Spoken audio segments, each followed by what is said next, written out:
सुने भाई सुने। दरे अक़दस पे बाजों सा मचल कर बैठना होगा।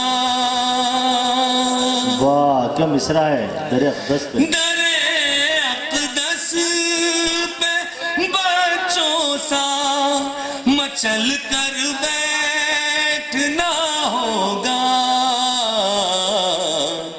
निगाहें एड़ियां रगड़े तो फिर ज़मज़म निकलता है।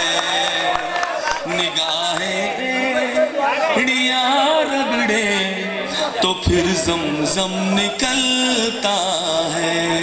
क्या बात है, क्या बात। पेश कर रहा हूं। दरे अक़दस पे बाजों सा मचल कर बैठना होगा। निगाहें एड़ियां रगड़े तो फिर ज़मज़म निकलता है।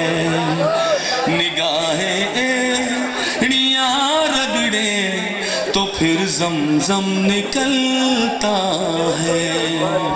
से बहुत अच्छा, मक्ता पेश कर रहा हूं। इरशाद है। हमारे शहर की मिट्टी भी क्या ज़रख़ेज़ मिट्टी है। हमारे शहर बेटा बेटा बेटा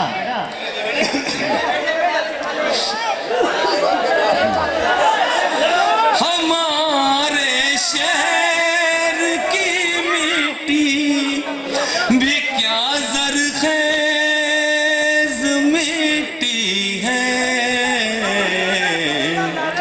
कभी काशिफ कभी राहत कभी आलम निकल